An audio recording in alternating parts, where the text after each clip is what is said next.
जैव विविधता ह्रास।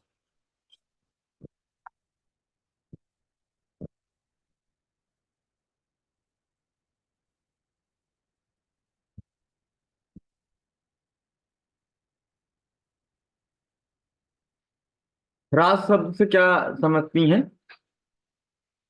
आप लोग? ह्रास मतलब क्या है? नुकसान, क्षति। और पिछले वाले चैप्टर में हमने पढ़ा था जैव विविधता क्या होती है ना। और इसमें हम लोग पढ़ने चल रहे हैं कि वो कैसे खत्म हो रही है, जबकि नहीं होना चाहिए, है ना। एक बगीचा है, उसमें एक ही तरह का फूल खिला दिखाई दे, है ना, तो क्या उसका कोई मतलब रह गया? हाँ, है, लेकिन उतना अच्छा मतलब नहीं है। जहां पर विभिन्न प्रकार के पुष्प हों, है ना, वहां पर ज्यादा आनंद आएगा। थोड़ी देर गुलाब के पास गए तो उसकी अलग खुशबू आई, गेंदे के पास गए उसकी अलग खुशबू आई, गुलाब पर अलग तरह के कीट, अलग तरह के तितलियां, है ना, भंवरे मंडरा रहे हैं, है ना। उसी तरह से अलग प्रकार के कीट गेंदे के फूल पर मंडरा रहे हैं, गुड़हल है ना, उसी के बगल में, तो आएगा आनंद, है ना। तब बनेगी स्ट्रांग फूड चेन। ठीक है। तो इन सब का मेजरमेंट करने का जिम्मेदारी कौन लिया है? आईयूसीएन, है ना, international union for conservation of nature, जो जैव विविधता पर काम करने के लिए मुख्य तौर पर एक निकाय है ना। और ये अपनी लिस्ट पब्लिश करती रहती है समय समय पर, है ना। इसने क्या बताया? पहले तो ये ढूंढेगी, है ना, कि कौन कितनी है ना, कितनी तरह की प्रजातियां हैं। तो इसके अनुसार जो लिस्ट में इसने ढूंढ पाया है, अब तक हमेशा हर साल नई रिसर्च होती है, कुछ नए जाते हैं कुछ नए आते हैं, है ना। तो 1.5 मिलियन, लगभग 15 लाख प्रजातियां अब तक खोजी जा चुकी हैं। लेकिन इसका मतलब ये नहीं है कि केवल 15 लाख प्रजातियां ही हैं, है ना। केवल 15 लाख प्रजातियां ही हैं, इसका मतलब ये नहीं है।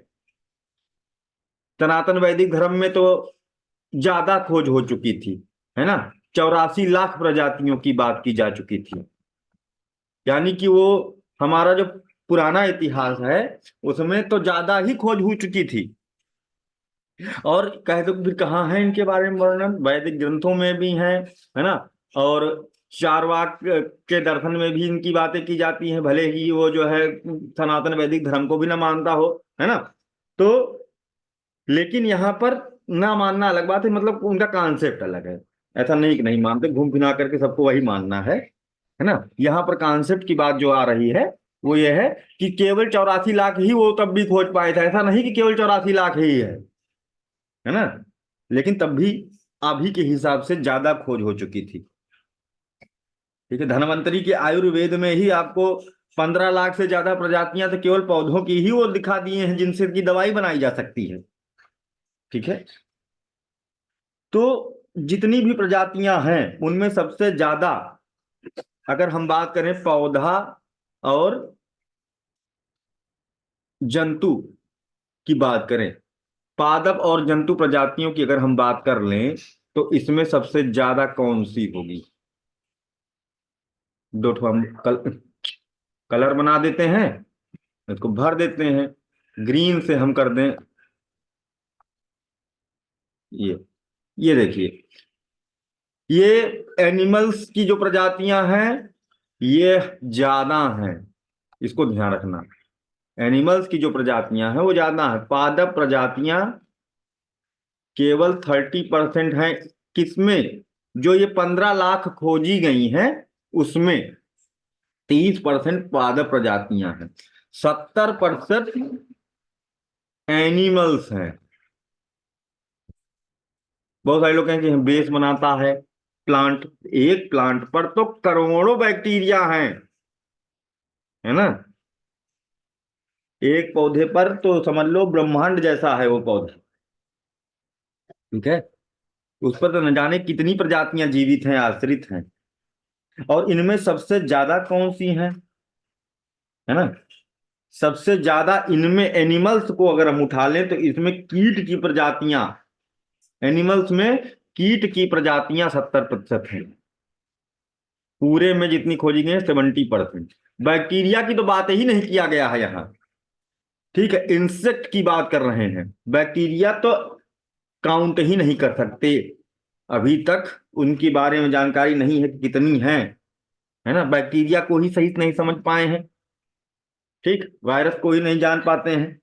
एक तो वायरस पॉपुलेशन बढ़ा ले तो फिर पूरा मानवता हिल जाती है ना। तो इसलिए इंसेक्ट की बात कर रहे हैं, उनको भी पूरी तरह से नहीं काउंट कर पाए हैं, लेकिन तब भी ये देखा गया है कि जितने भी जंतु हैं उसमें इंसेक्ट सबसे ज्यादा हैं। more than 70% तो केवल कीट पतंगे ही हैं, सबसे बड़ा ग्रुप है। इसी तरह से अगर हम पादप प्रजातियों की बात करें तो पादप प्रजातियों में सबसे ज्यादा कौन है, तो वहां पर कवक।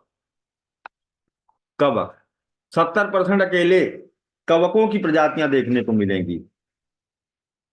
ठीक है, चलिए अब हम लोग एक चीज देखते हैं। पिछली वाली में हम लोग पिछली स्लाइड में आधी क्लास का भी बचा हुआ तो उसको उठा लाते हैं।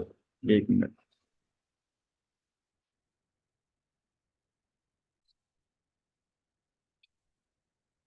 अब ये सर दिखी। ठीक, ठीक है। तो प्रजातीय समृद्धता और प्रजातीय समता, ठीक, दो चीजें हैं जिससे कि हम इनका समता या समानता जैव विविधता सूचकांक का आकलन करते हैं, है ना। तो पहले तो हम लोग देख लेते हैं कि रिचनेस क्या है, प्रचुरता। तो पहले इस शब्द का मतलब बताइए, क्या बता सकता है कोई, ये इस शब्द का मतलब क्या है? प्रचुरता, समृद्धता, क्या मतलब है इसका? वैल्यू तभी मेंटेन होगी, ये कहते हैं इसके पास बहुत पैसा तो उसके बहुत वैल्यू। कोई बहुत बड़ा ज्ञानी आदमी, उसकी बड़ी बड़ी वैल्यू। कोई बड़ा रसूखदार जिसके पास बड़ी जनता है, नेताजी, उनकी बड़ी वैल्यू। तो वैल्यू का मतलब क्या है, रिचनेस का मतलब क्या है आपके हिसाब से? कोशिश करिए।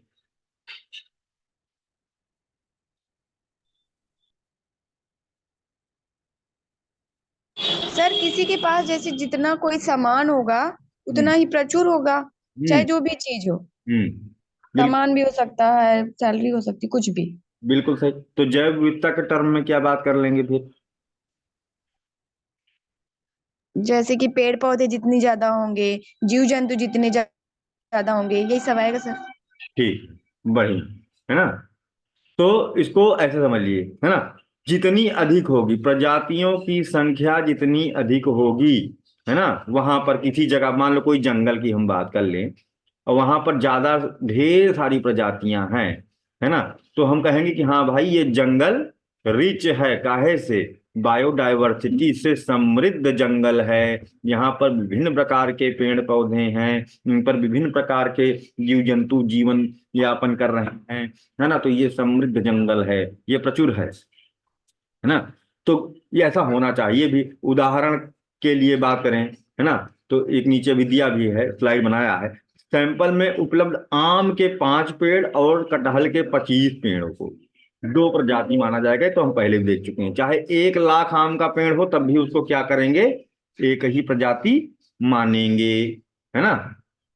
तो अब यहां पर देखेंगे तो अगर कोई एक प्रजाति ज्यादा हुई चली जा रही है तब भी गड़बड़ है, आगे उसको भी देखेंगे।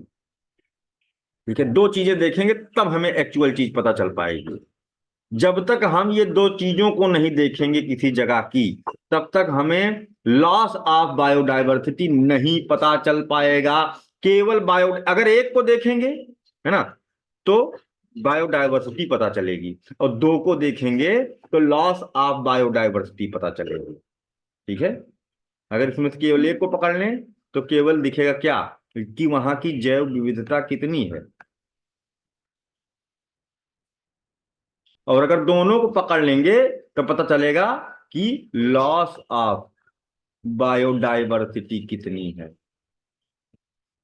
जैव विविधता ह्रासित कितनी हुई है ना, ये या फिर परिवर्तित कितनी हुई है, अंतर कितना हुआ है, ये पता चल पाएगा। ठीक है, देखें अभी ये दोनों बातें पूरी नहीं समझ में आई होगी, लेकिन अभी समझ में आ जाएगी। ठीक है, देखते हैं। अब दूसरा वाला है समानता, है ना, समानता। जैसे अब इस पूरे को समझने के लिए हम एक उदाहरण लेंगे, है ना। दो तालाब बना लेते हैं, यहां पर भी है वैसे एग्जाम्पल, उसको भी देख लेंगे। दो तालाब बना लिया, एक तालाब ए, दूसरा तालाब बी। ठीक, जंतु और उसके पौधे दोनों की उदाहरण समझ लेंगे तो एकदम से समझ में आ जाएगा।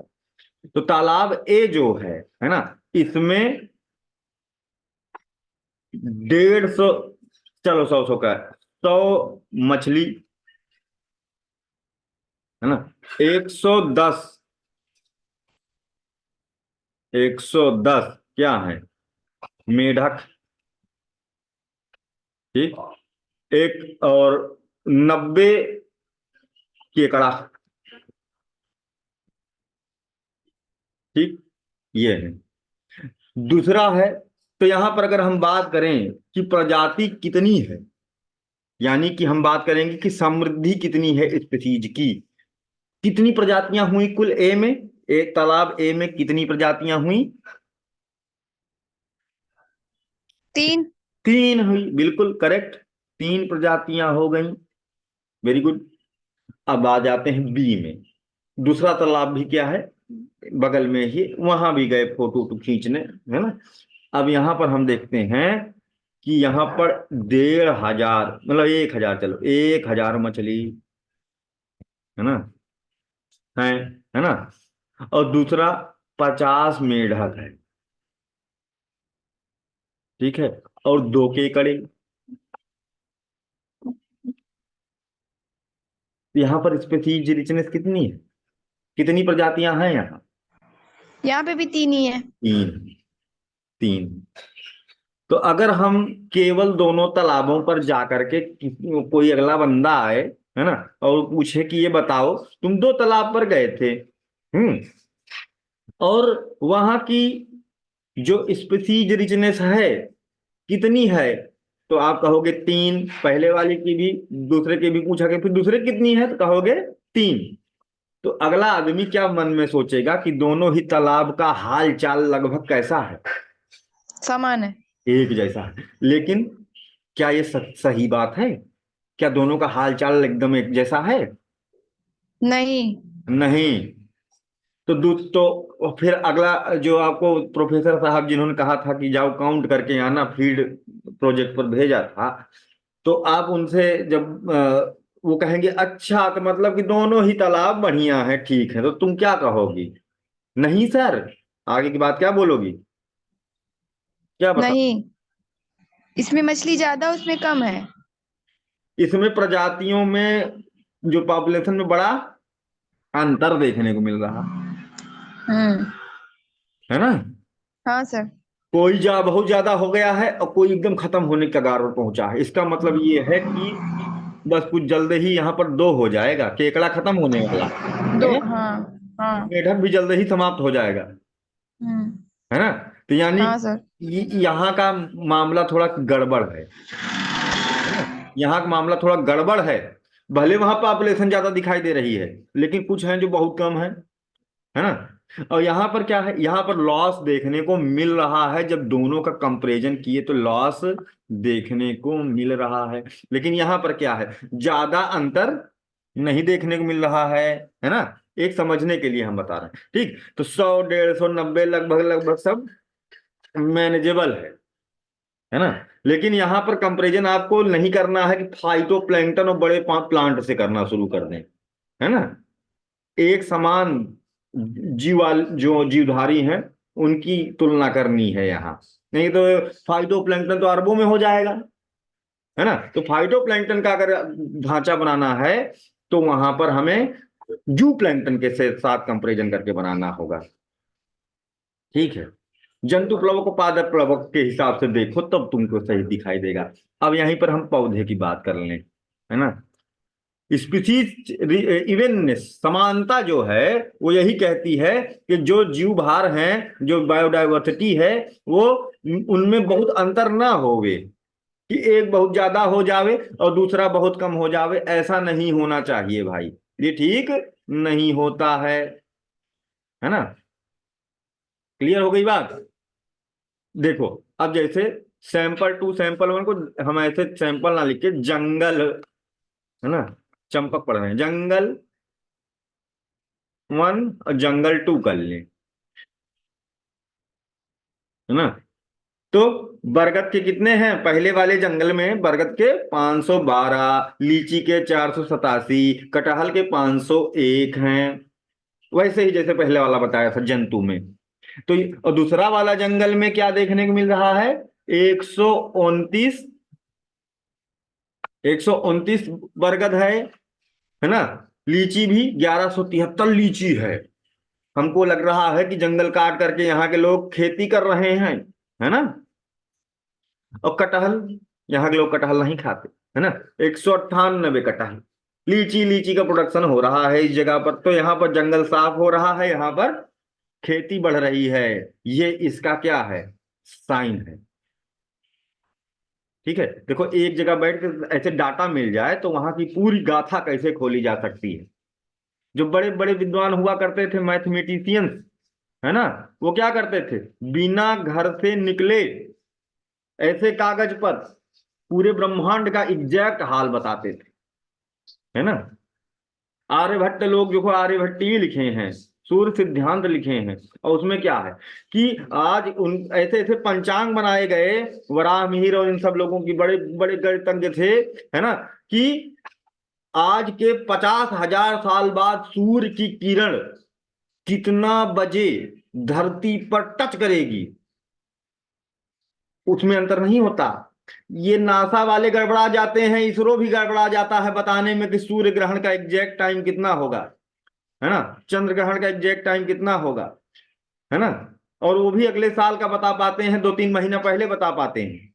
और उठा करके देखिए सनातन वैदिक धर्म के पंचांग, उसमें ऐसे फार्मूले हैं कि आज के 50,000 साल बाद सूर्य ग्रहण की तिथि को कितना बज के कितना मिनट, कितना पल, कितना विपल, है ना, माइक्रो सेकंड तक वो जा रहा है। और कितना परसेंट तुम्हें चांद दिखाई देगा, इसका कैलकुलेशन कर सकते हो। ज्योतिष शास्त्र क्या हो? मैथ है, कैलकुलेशन है ना। तो डाटा जो कलेक्ट की जाती है फर्जी में नहीं, वो आपके लिए फर्जी है। लेकिन जो उनके पास जब जाएगा, बड़े बड़े विद्वानों के पास वो डाटा, तो उसको देख करके वो हाल जान जाएंगे कि वहां की स्थिति परिस्थिति क्या है। इसलिए डाटों का संग्रहण किया जाता है ना। अब कुछ समझ में आया कि क्यों करते हैं ये सब? जब हम लोग प्रैक्टिकल करते हैं तो हम लोग क्या लगता है? फर्जी करवाया जा रहा है।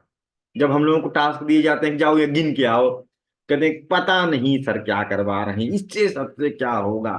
अरे तुमसे ना होगा, तुमको जितना कहा जा रहा है उतना करके चले आओ, है ना। जिनको करना है वो करेंगे, है ना। और आप ही एक दिन जा करके वहां पहुंचोगे, है ना। सीखते सीखते सीखते सीखते सही तरीके से सिखाया गया तब, है ना, तो उनके महत्वों को समझाया गया तब। नहीं तो फिर भाई ये है जो सिस्टम चल रहा है, copy paste copy paste copy paste करो, कॉपी पेस्ट, है ना। अब दोनों को काउंट कर लें, दोनों को काउंट करेंगे तो क्या मिलेगा? दोनों को तरफ जोड़ लो तो 1500 इधर भी है और 1500 प्रजातियां इधर भी हैं। तो ये किस चीज को दिखा रहा है कि हाँ भाई दोनों बराबर हैं। अगर हम एक चीज देखें, स्पीसीज रिचनेस, है ना, प्रजाति, है ना, प्रचुरता समान है, यहां पर है कि नहीं। लेकिन जो प्रजातीय समता है वो विषम है।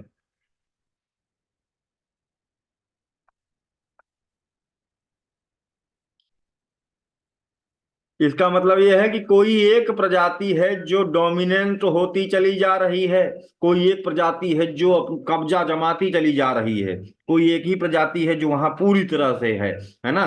तो ये जो है नहीं होना चाहिए।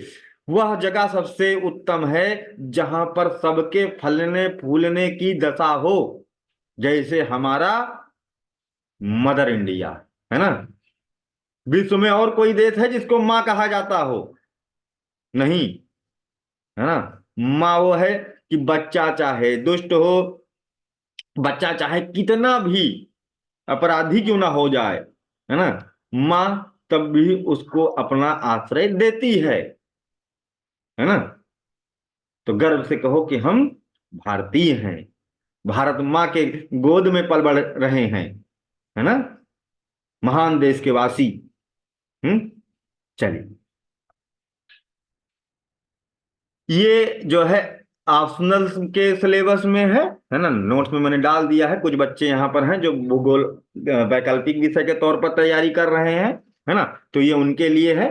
प्री और मेंस में यहाँ से आपके क्वेश्चन नहीं उठने हैं, ऑप्शनल लिख दे रहा हूँ। वो लोग परेशान रहते हैं कि ऑप्शनल के नोट्स कहाँ से मिलेंगे, है ना, तो इसके लिए ये ऐड है ना। देख सकते हैं ये आपके प्री और मेंस के सिलेबस में ये वाला पार्ट नहीं है। इन्हीं चीजों को ढंग से समझने के लिए इसको बनाया गया है ना। इसको कैसे आकलन करते हैं, 0 से 1 में, अगर हम इनकी बात करें समानता, 0 से 1 रेशियो जो होता है 0 से 1 के बीच होता है ना, 0 से 1 के बीच होता है। अब बात आती है कि किसी जगह की जैव विविधता को 0 से दिखाएं तो इसका क्या मतलब है। अब यहां से यूपी पीसीएस ने क्वेश्चन बनाया और उस पर कंप्लेन कर दिया लोगों ने, जो ढंग से नहीं पढ़ गए थे, वो कुंजी पढ़ पढ़ के छाप के या किसी कोचिंग का मटेरियल पढ़ करके गए थे। उनको लगा कि वहां पर क्वेश्चन था सदाबहार वनों की जैव विविधता के बारे में प्रश्न, यूपी पीसीएस इस तरह के क्वेश्चन पूछ रहा है, हल्के मत लेना, पूरा कॉपी मार रहा है, क्या कहते हैं पैटर्न का कॉपी मार रहे हैं, है ना, सिविल सर्विसेज में आईएएस के पैटर्न को फॉलो कर रहा है ना। क्वेश्चन बेहतरीन उठाएगा और कर ले जाओगे, अगर ढंग से समझे रहोगे तो खेल लगेगा, मजा ही आ जाएगा। बाकी लोग नहीं कर पाएंगे, लेकिन मेरे छात्र जो है कर ले जाएंगे, तो फिर क्या होगा, फायदा, है ना। हाँ, तो इसलिए ढंग से पढ़िए। तो अब इसमें 0 से 1 वहां पर दिखाया कि जैव विविधता, तो वहां पर जैव विविधता को शून्य दिखाया। डिनोट करते हैं कैसे, है ना, वहां ऐसे डबल इन्वर्टेड काम होगा, ऐसे 0 से डिनोट करते हैं, है ना, 0 से डिनोट करते हैं। कहा कि सदाबहार वनों की जैव विविधता को। तो ये वाला जो पॉइंट था उसमें उस तरह से था कि 1 2 3 1 और 2, है ना। वो क्वेश्चन जो है देखिएगा, अभी ज्यादा समय का नहीं है, 2018 से 2020 के 2018 19 20 में से कोई कोई पेपर का है, ठीक है। तो उसमें केस हो गया था सरकार के ऊपर, बेचारे सरकार, है ना।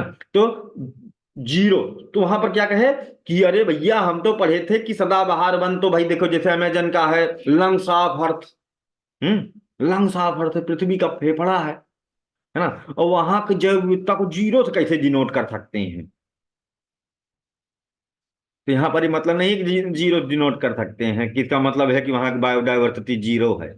वो बायोडाइवर्सिटी इंडेक्स की बात कर रहा है, बायोडायवर्सिटी की बात नहीं कर रहा। पहले तो वहां पे प्रश्न में पढ़ते कि क्या पूछ रहा है, जैव विविधता सूचकांक की बात कर रहा था। तुम रटे रटाए चले गए, जैव विविधता जैव विविधता जैव विविधता पढ़ करके, है ना, सूचकांक पढ़वे नहीं किए। हम्म तो 0 से दिखाने का मतलब ये है, जैसे हम तुमको भेजे कि झील नंबर 1 में जाओ, तुमने बताया सर 1500 प्रजाति, है ना, या जंगल 1 में गए, तुमने बड़ी आसानी से बता दिया सर 512 487 501। हमने कहा गुड, है ना। हम कहा जंगल 2 में जाओ, तो वहां पर क्या कहे 129 11 73 198, है ना, दोनों का कितना हो गया 1500, है ना, 1500 दोनों का। तो तुमने बताया कि जो है 1500 मतलब दोनों का बराबर है। फिर मैंने तुम आपको भेजा वहां एक तो जंगल सदाबहार वन। पहले तो कहे सर हमको रिसर्च नहीं करनी, हम ना जाएंगे। आज से मैंने छोड़ दिया, क्या कहते हैं, इन्वायरमेंटल साइंस एज, क्या कहते हैं, अपना रिसर्च का विषय। आज से मैं इतिहास पढ़ूंगा। हमने कहा नहीं, तभी तुमने दस्तखत किया है, जाना पड़ेगा। भाई इतना घना जंगल, जहां दिन में भी क्या रहे, अंधेरा, और अजगर ऐसे कब पेड़ की डाल है कि अजगर है, येहू ना पता चले, लपेट ले इसे खा ले, है ना। और ऊपर से न जाने कितने तरह के कीड़े मकोड़े आकर के झुंड बना लेंगे, सांपों की तो अनगिनत प्रजातियां। अब आप मान लो 4 कदम अंदर गए तब भी डरे। अब आपको वैसे भी भूल गया गिनने, कह दीजिए गिनो, लेकिन तुम्हें बताना है कितनी प्रजातियां, और सही सही बताना है, पूरा बताना है। तो अब क्या करोगे? कुछ देर इधर उधर करोगे, भाग जाओगे इधर उधर, किसी घास भूमि में बैठे रहोगे, वापस आकर कहोगे सर गए तो थे, लेकिन वहां इतना मक्खी आ रहा था, इतना कीड़ा आ रहा था, गिन ही नहीं पा रहे थे सर, वहां बहुत अंधेरा था, कुछ दिख ही नहीं रहा था सर। कैसे जाएं? आप चलिए, आप जाइए ना, हमको काहे भेज रहे हैं मरने के लिए, है ना? प्रोफेसर कहो आप बूढ़े हैं, आपका हो चुका, आप जाओ वहां सदाबहार वनों की जैव विविधता गिन लीजिए, हमको बता दीजिए, वही हम लोग आगे प्रोजेक्ट फाइल में छापते चले जाएंगे। प्रोफेसर साहब भी कह रहे हैं कि भाई अब मेरी उम्र ना रही, मुझे दिखता नहीं, तो तुम लोगों से करवाने की सोच रहा हो, कि आप जब थे तब प्रोफेसर तो क्यों नहीं किए? कि जो मेरे साथ हुआ था वही तुम्हारे साथ भी तो हो रहा है, मैं भी डर गया था। यानी कि जहां की जैव विविधता काउंट ही ना की जा सके, जहां की जैव विविधता के बारे में तुम ज्ञान शून्य हो, है ना? भाई यहाँ की जैव विविधता क्या है? ज्ञान शून्य, हमको नहीं पता कि कितना है, तो क्या गलत बता दें? तो कह दो सर अनंत लिख सकते थे। अनंत की अपनी एक औकात है जिसको कोई पा नहीं सकता, है ना? अब इस पृथ्वी के सारे जीव जंतु जितने भी होंगे, कह रहा हूं, एक जंगल की तो छोड़ दो, है ना, एक पूरे पृथ्वी के जितने जीव जंतु हैं समेकित भी एक नंबर पे होंगे, भरे भले हो 86 पदम, है ना, लेकिन तब भी वो भी क्या है, लिमिट है। तो अनंत तो भाई ईश्वर की अवहेलना हो गई। अनंत तो केवल एक ही चीज है ना? तो अनंत भी नहीं कह सकते, तो आसान क्या है, कह दें हमको मालिक कुछ नहीं आता, हम ज्ञान शून्य हैं, इसके बारे में नहीं जानते हैं, और कहना भी नहीं कि मैं वहां जाऊं, तो क्या कह देंगे? सदाबहार वनों की जैव विविधता को किससे दिखा दें? तो आराम है, जीरो से।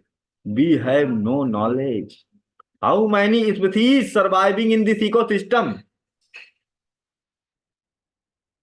इतना गहन प्रश्न था, है ना? और सुनो, कोचिंगों के डायरेक्टर भी कंफ्यूज, वो भी हाँ में हाँ मिला रहे, है ना? बड़ा डिबेट हो गया था।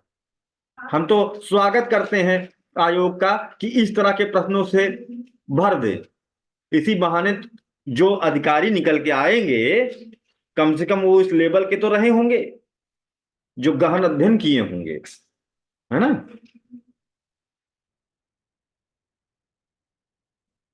ठीक है, ये भी आपके उसमें है, आपके ऑप्शनल्स में है, ये भी आपके ऑप्शनल्स में है, नोट्स में आपको दे दिया गया है ना? अब बात आते हैं महत्व को, देख लेते हैं, फिर उसी से आगे लॉस की तरफ चल करके टॉपिक को खत्म कर देंगे। पहले ये बताइए, इंडेक्स समझ में आई? अगर इंडेक्स में रेशियो प्रजातियों का गड़बड़ आ रहा हो, है ना, 1:100:5 ऐसे करके रेशियो आ रहा है, आम आम महुआ जामुन का अनुपात इस तरह से आ रहा हो, तो इसका मतलब यहाँ पर प्रजातीय समता क्या है? अच्छी की बुरी क्या है?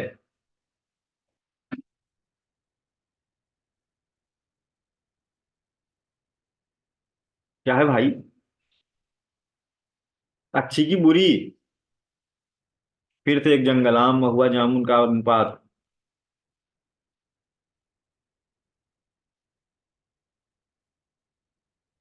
है ना? कर लो इसको, ऐसे कर लें, 2:3:1। अब रेशियो तो कितना भी करोड़ों का भी ऐसे आ सकता है, किसमें बढ़िया है, ए कि बी?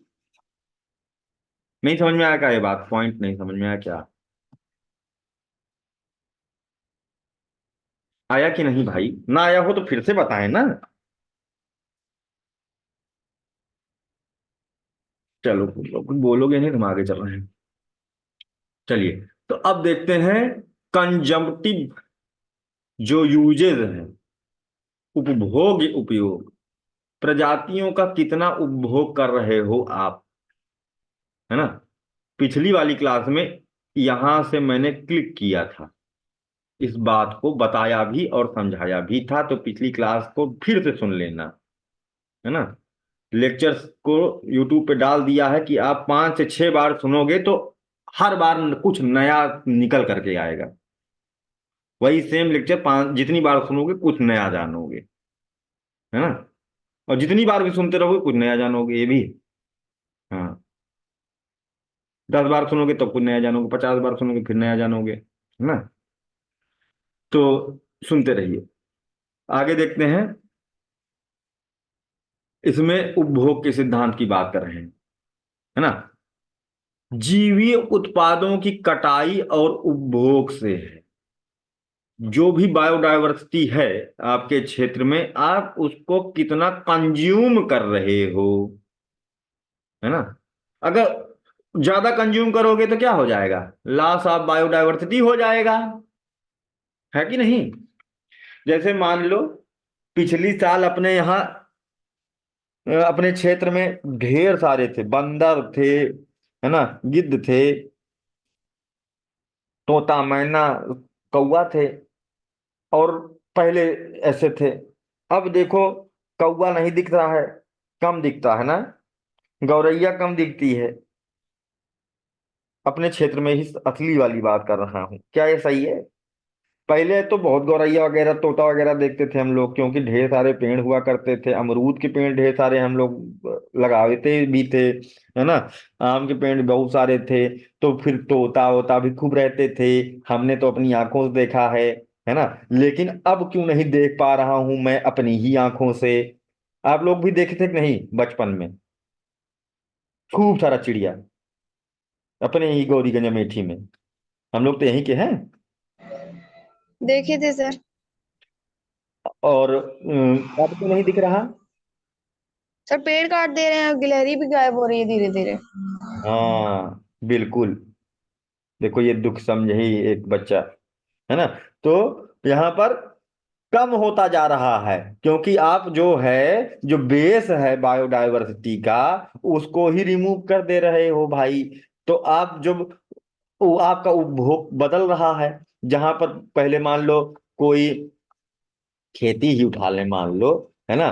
तो पहले मान लो अमरूद के पेड़ थे, ढेर सारे आम के पेड़ थे। अब लोगों को लगा कि नहीं भाई हम लोग केवल वही धान गेहूं उगाएंगे, तो धीरे धीरे धान गेहूं के खेत हो गए। इनको हटा करके लोग धान गेहूं उगाना शुरू कर दिए, है ना। अब धान गेहूं उगाना शुरू कर दिए, तो क्या तुम उम्मीद करते हो कि धान और गेहूं के पौधे पर तोता आकर के जो है चहचहाएगा, धान के खेतों में बुलबुल बोलेगी। अगर तोते की जो है आवाज सुननी है ना, कोयल की मधुर आवाज सुननी है, तो ऐसे पेड़ भी तो लगाने पड़ेंगे जिसमें कि वो अपना घोंसला लगा सके, है कि नहीं। तो आपका जो उपभोग का दिशा है, डायरेक्शन चेंज हुई, तो बायोडायवर्सिटी चेंज हुई। ठीक है, यानी उपभोग की दिशा में परिवर्तन,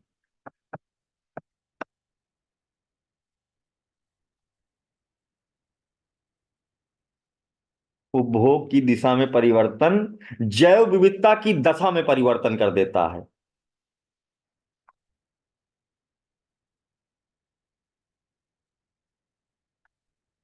कि दशा में परिवर्तन कर देता है।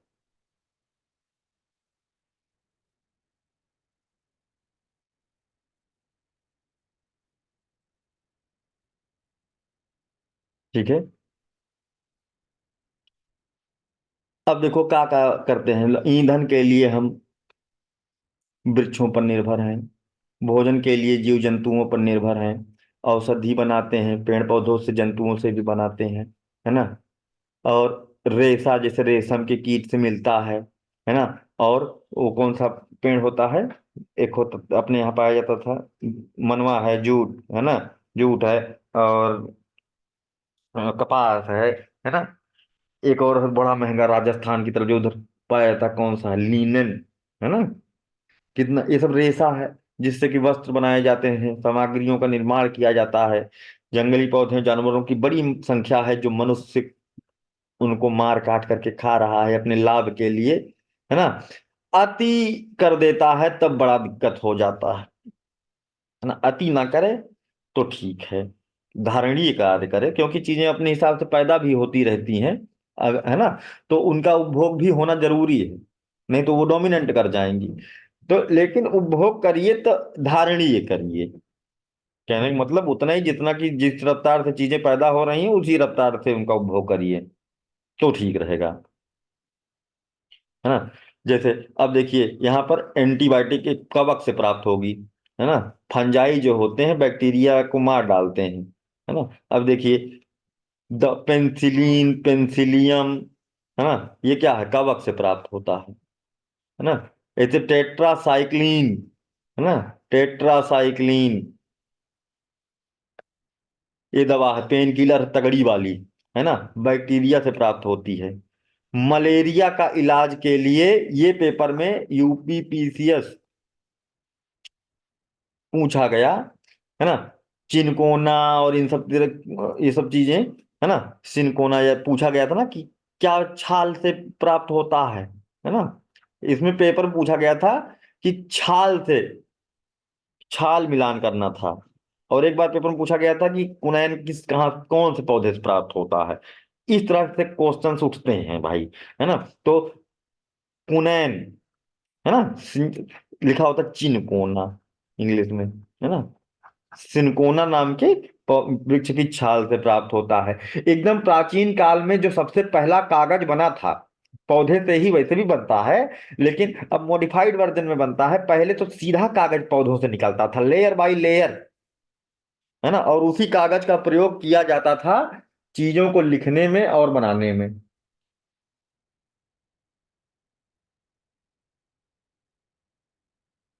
है ना। कोई बता सकता है? ये यूरोप वाले जो कहते हैं कि हमने कागज की खोज की और मैं हमने इतिहास लिखना शुरू किया, हमने विज्ञान लिखना शुरू किया, ये सब जो है फ्रॉड बात है। इनके 5,000 साल पहले महाभारत लिखे जा चुके, है ना। वाल्मीकि ने रामायण लिख डाला था भाई, काहे पे लिखा था, आज भी है वो लिखी हुई रामायण तुलसीदास की, देखिए कौन सा कागज प्रयोग किया जाता था। आज भी मंत्रिक कार्यों में और शुद्ध कार्यों में, यंत्र तंत्र मंत्र लिखने में उसका ही प्रयोग करते हैं। ये यूरोपियों के खोजे गए कागजों का प्रयोग नहीं किया जाता है, सीधे जो प्रकृति ने दिया है उसी का प्रयोग किया जाता है। अगर आपको प्रकृति की शक्तियों का प्रयोग करना है तो प्रकृति का प्रयोग करना होगा। मॉडिफाइड करोगे तो तुम्हें मॉडिफाइड इफेक्ट मिलेगा। नाम बता दो तो आगे चलें तो जाने कि हाँ आपके घर परिवेश में भी इन सब चीजों के बारे में जानकारी या प्रयोग होता रहा है। भोजपत्र सुने हो? हम्म। हाँ सर। डायरेक्ट पेड़ से प्राप्त होता है, छाल है, और उस पर सारे ग्रंथ लिखे जाते थे, है ना। एकदम पूर्ण तरह से प्राकृतिक, डिकम्पोज हो जाने वाला, प्रकृति से ही निकला और प्रकृति में ही समाहित हो जाएगा, है ना, वो था। तो इसे क्या कहते हैं, उपभोग या उपयोग ना। बायोडायवर्सिटी का, जैव विविधता का कंजप्टिव यूज क्या है। मेंस के लिए आपको लिखोगे इस तरह से बढ़िया से लिखना, हो सकता है नंबर बढ़िया बढ़िया दे दे, समझ पावे, इसलिए सरल लिखना है, सरल लिखना है ना। क्योंकि आप हिंदी माध्यम के हो इसलिए ज्यादा, हिंदी माध्यम के लोगों को जो है ज्यादा व्याकरण निष्ठ नहीं, क्योंकि मान लो कॉपी चली गई चेक करने के लिए इंग्लिश वाले को तो दोनों को दिक्कत होती है। कुल मिलाकर के हम चाहे इंग्लिश लिखें चाहे हिंदी लिखें, है ना, सरल भाषा का प्रयोग करके लिखना है। बहुत व्याकरणाचार्य वहां नहीं बनना है ना। व्याकरणाचार्य वो नहीं ढूंढना चाह रहे हैं, उन्हें चाहिए जानने वाला व्यक्ति, समझने वाला, महसूस करने वाला, क्योंकि उस वही समाज पर एक सकारात्मक प्रभाव डाल सकता है।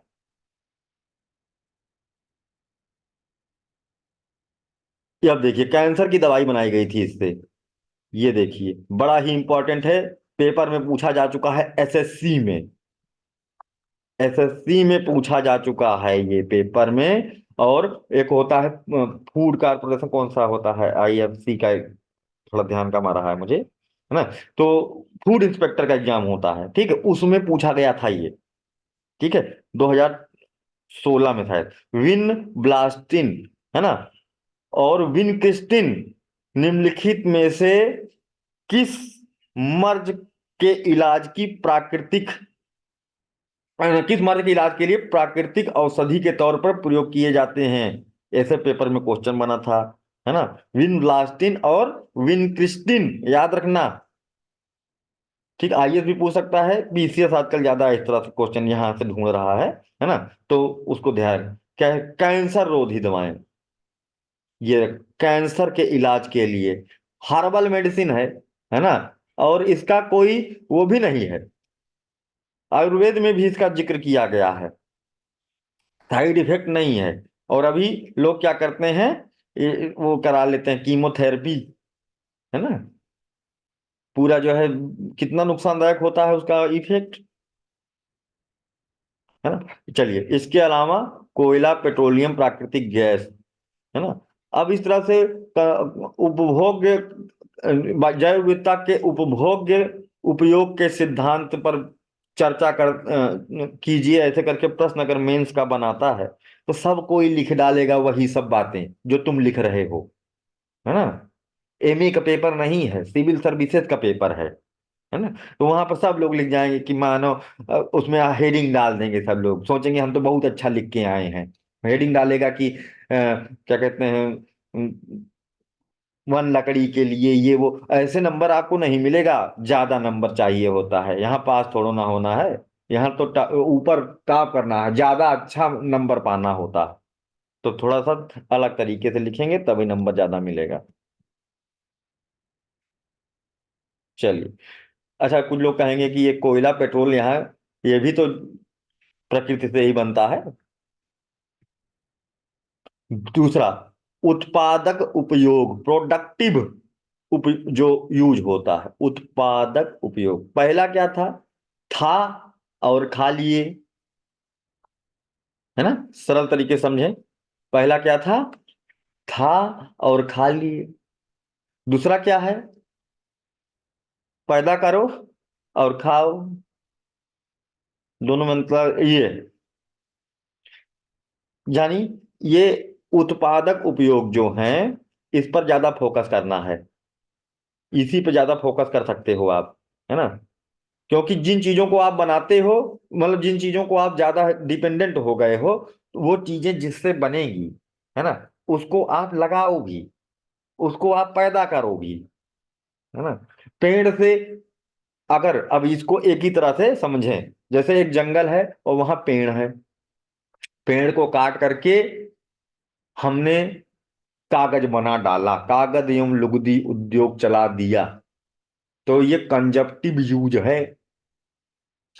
ठीक, अब हमने किसी बंजर जमीन में, हाँ कोई बंजर नहीं, खाली पड़ी जमीन में, है ना, खाली पड़ी जमीन में 10 बीघा जंगल पेड़ लगवाए, जिससे कि अच्छी क्वालिटी का कागज मिल सके, और आप उनकी खेती करते रह रहे हो और उसका प्रयोग में लाते जा रहे हो, रेशम के कीटों को पैदा कर रहे हो, उन्हें पाल रहे हो, है ना। जैसे मधुमक्खी के कॉलोनी बना रहे हो, मधुमक्खी पालन,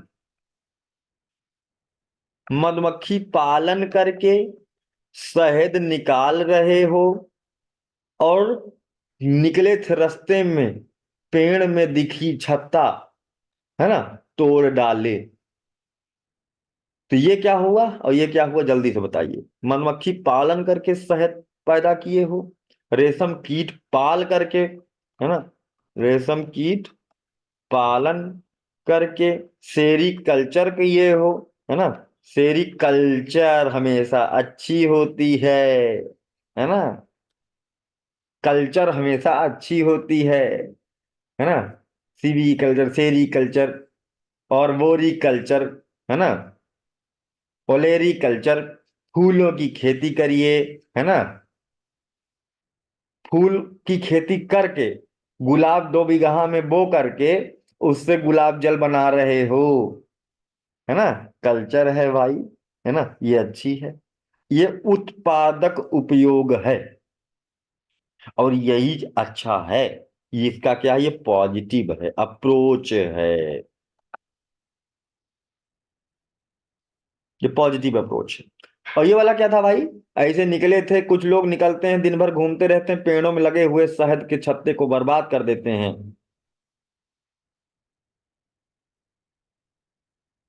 पेड़ को काट लाते हैं, उसका अपना जला के लकड़ी प्रयोग करते हैं। अरे बिल्कुल करो। नेगेटिव होगा। हाँ निगेटिव है, वो कंजप्टिव है ना, वो ये उप, उपभोग, हाँ उपभोग उपभोग होगा। हाँ उपभोग, है ना, बिल्कुल बढ़िया बताया। तो हम लोगों को अगर कुछ करना भी है तो फिर खुद से करें, प्रकृति को ना परेशान करें, है ना, जो खाना है खुद उगा लो भाई, कोई रोका नहीं है कि उपभोग ना करो, कोई नहीं रोका है कि उपयोग ना करो, है ना, लेकिन कैसा उपयोग करो, कैसा उपयोग करो मानव, उत्पादक उपयोग करो, उत्पादक उपयोग। उत्पादक उपयोग करो, चलेगा, भेड़ पैदा करो, भेड़ लाओ, है ना, रेशम कीट उगाओ, शहतूत के पेड़ लगाओ, करो, है ना। हाँ कुछ इसमें भी गड़बड़ है ना, लेकिन चलेगा उतना। आपको ओवर कोई काम नहीं करना, बस इसको ध्यान रखना है ना। ठीक है, अब आते हैं सामाजिक महत्व, सोशल वैल्यूज, ये सब हम लोग जैव विविधता की जो भूमिका है मानव जीवन में उसका अध्ययन कर रहे हैं। सोशल वैल्यूज, सामाजिक मूल्य, क्या पेड़ पौधों का कोई सामाजिक महत्व है, क्या कोई आध्यात्मिक महत्व है, अध्यात्म भी समाज की ही देन है, ईश्वरीय नहीं है, अध्यात्म को मानव ने बनाया है ना, ज्ञान को भी मानव ने बनाया है। ठीक, तो सामाजिक महत्व क्या है, सोशल, तो हमारे जीवन में, रीति रिवाज में, धर्म में, है ना, हमें मन को शांति देने के लिए और पेड़ पौधों की पूजा करते हैं। हमेशा से हुई है प्रकृति। हाँ। हाँ जो आर्य थे, आर्य प्रकृति देवताओं की आराधना करते थे।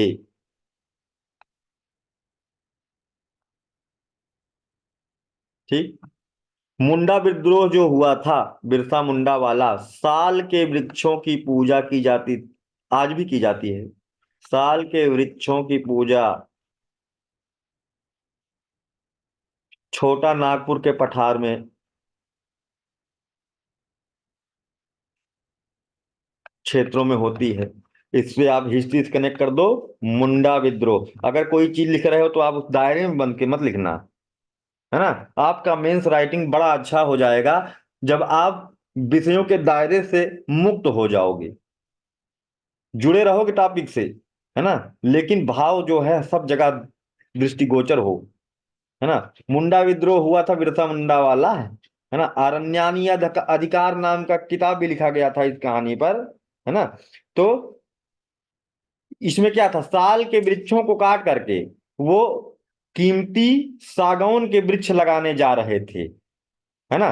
तो लेकिन वो लोग चाहते थे कि हमारे प्राकृतिक परिवेश की रक्षा हो, यानी कि वो विरोध किए थे कौन सी इंडेक्स का, यहां पर क्या किया जा रहा है, टीक के, साल के वृक्ष नहीं रहेंगे, सागौन लगाएंगे।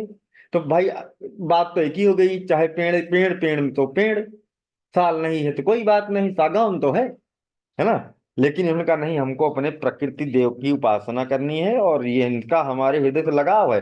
वैष्णवी आंदोलन, जो चिपको आंदोलन की प्रेरणा था, आगे लास्ट चैप्टर है, ये अंतिम चैप्टर है, पर्यावरणीय आंदोलन, उसमें पढ़ेंगे कि आंदोलनों में कौन कहाँ का लीड किया था, वहां से क्वेश्चन भर भर आता है। लास्ट चैप्टर होगा, है ना ये।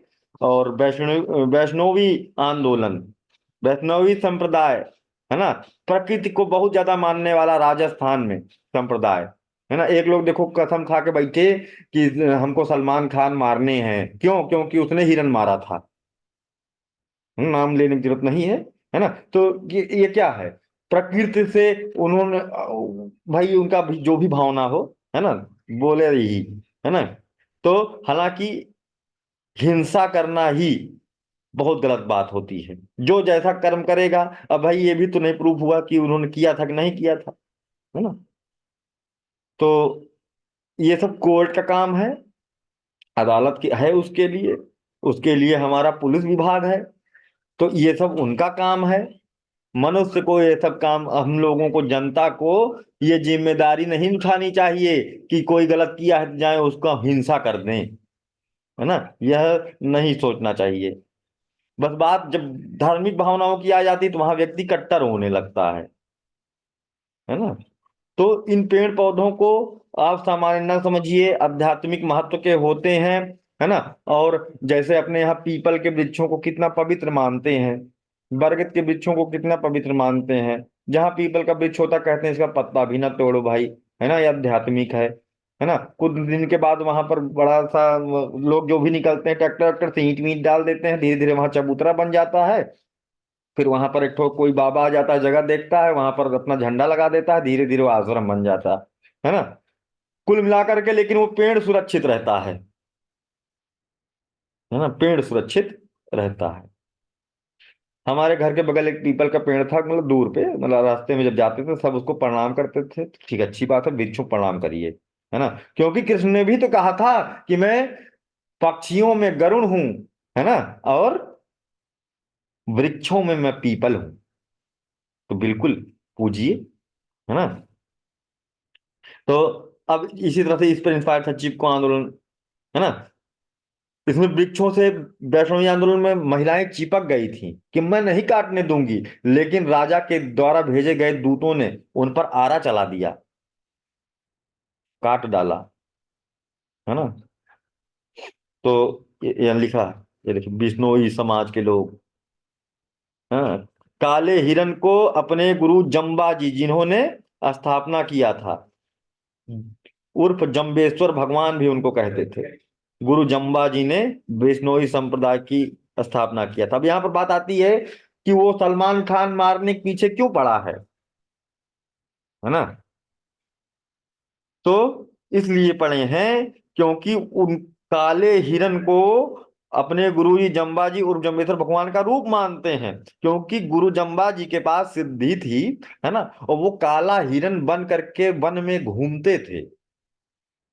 ये नॉर्मल बात है, कोई ये सिद्धि की भी बात नहीं होती है कि कोई रूप बदल सके, है ना। ये विद्या विलुप्त हो गई, अय्यारी की विद्या थी, है ना। अय्यारी बिना पढ़े लिखे लोग, एकदम गंवार लोग भी जानते थे ये विद्या।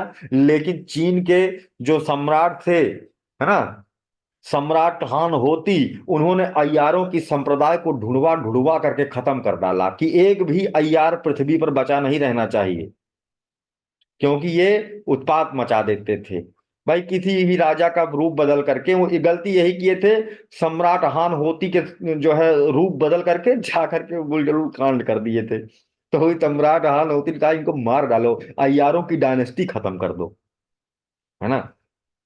तेनसान पर्वतमाला के पास रहते थे। अपने यहाँ से एक सूफी संत थे जायस के, मलिक मोहम्मद जायसी साहब, वो जाकर के 10 साल अय्यारी सीख के आए थे, है ना। और शेर बने घूम रहे थे। और राम सिंह साहब जो यहाँ के अपने अमेठी के राजा थे, वो शिकार करने निकले थे, गोली मार दिए। उन्हीं के गुरु थे, है ना, मलिक मोहम्मद जायसी साहब। कलाकारी नहीं करना चाहिए, भगवान ने आपको जो बनाया है, जो शरीर दिया है वही बने रहो। बहुत सारे तांत्रिक थे, कौवा बन के घूमते थे, बाज पकड़ ले जाता था, क्योंकि अय्यारी में कौवा बनना सबसे आसान होता है ना, इसलिए। तो ये भी काला हिरन बन के घूमते थे और जम्बा जी को मृत्यु भी ऐसे हुई थी। ठीक है। तो बिश्नोई समाज के लोग अभी भी मानते हैं कि वो हमारे गुरु जी विलुप्त जो हुए हैं, वो विलुप्त नहीं हुए हैं, वो मरे नहीं हैं। वो जैसे काला हिरन बन करके घूमते थे, आज भी जो भी काले हिरन हैं, हो सकता है कि काले हिरन तो वैसे भी रेयर हैं, पूरे जंगल में एक या दो भी देखने को मिल जाए तो बड़ी बात है। तो अगर कोई एक या दो काला हिरन है, तो वो हमारा गुरु ही है जो घूम रहे थे। और इस सलमान खान ने हमारे गुरु की ही हत्या कर दी, क्योंकि वो तो अमर थे, है ना। वो तो रूप बदल के घूम रहे थे, है ना। तो इन्होंने हमारे काले हिरन यानी हमारे गुरुदेव को मार डाला, तो कितना बड़ा ये बात हो जाती है ना। उनके दृष्टिकोण से देखिए। इसीलिए क्या कहते हैं कि भैया, जीव जंतुओं को ना मारो, पता नहीं कौन हो, किस जीव जंतु को अपना भगवान मान रहा हो, है ना। और धर के वो तुमको कूट डाले। इसलिए क्या लिख दे यहां पर कि शिकार नहीं करना चाहिए। और सुनो, छोटी मोटी सलमान खान को छोड़ दो, राम भगवान खुद यही सीख दिए थे कि देखो भैया, हम भी करने नहीं जा रहे थे, लेकिन सब घर परिवार के लोग इतना कहे तो गए शिकार करने, और देखो फिर भोगा भी बहुत, है ना। हालांकि वो सब लीला थी, वो क्या दिखाना चाह रहे थे यहाँ पर, वही बात जो मैंने लिखी कि शिकार नहीं करना चाहिए, है ना। और मैं यहाँ क्या बता रहा हूं, लॉस ऑफ बायोडाइवर्सिटी, जैव विविधता की हानि का एक बहुत बड़ा कारण क्या है, शिकार। अतः शिकार नहीं करना चाहिए, है ना। चलिए, बौद्ध वृक्ष, है ना, पीपल का वृक्ष, भगवान बुद्ध को उसी वृक्ष के नीचे ज्ञान प्राप्त हुआ था। आज भी ये बौद्धिज्म का सिंबॉलिक कल्चर दिखा रहा है। हिंदू धर्म में तुलसी, पीपल, आम, कमल आदि पौधों को पवित्र माना जाता है, पूजा किया जाता है ना। ये चीज हो गया इसका सामाजिक महत्व। नैतिक, है ना, क्या है, जियो और जीने दो अवधारणा, है ना। अरे जीने नहीं दोगे तो जी भी नहीं पाओगे, है ना। पृथ्वी पर अगर आप सारे प्रजातियों को समाप्त कर दोगे, तुम अकेले रह पाओगे, नहीं रह पाओगे। जियो और जीने दो। दूसरे जीवों पर दया करो, जीवों पर दया करो, जीवों पर दया करो, अहिंसा परमो धर्मा, हाँ? सभी धर्मों में कहा गया है, सारे धर्मों में बताया गया है ना, कि ये था धर्म, वो जो धारण किया जा सके, जो धारणीय विकास पैदा कर सके। अगर डिस्ट्रक्टिव है, विनाशकारक है ना, तो अधर्म है। और धर्म और अधर्म एक साथ रहते ही हैं, है ना।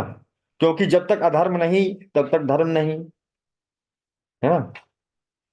और धर्म है तो अधर्म है, ठीक, दोनों साथ चलते हैं पैरेलली।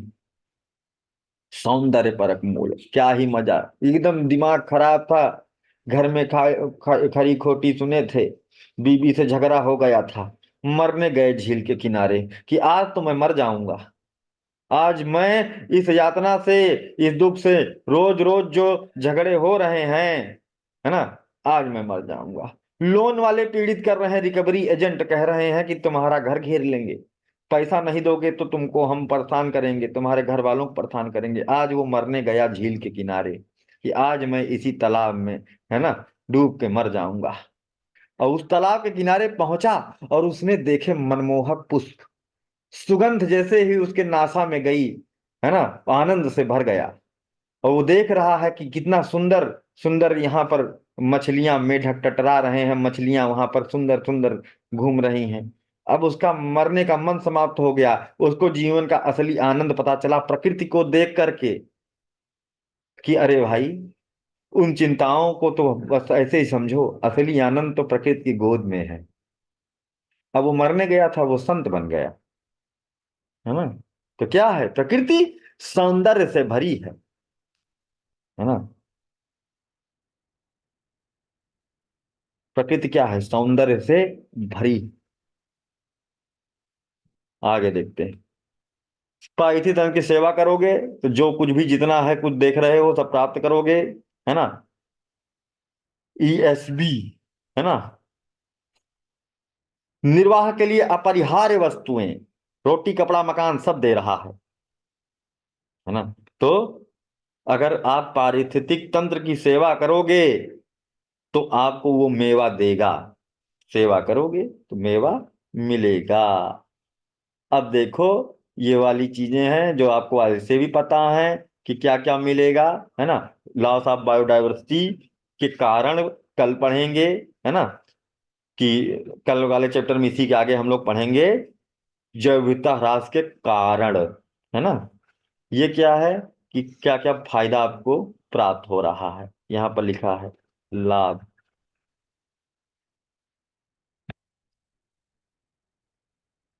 चलिए।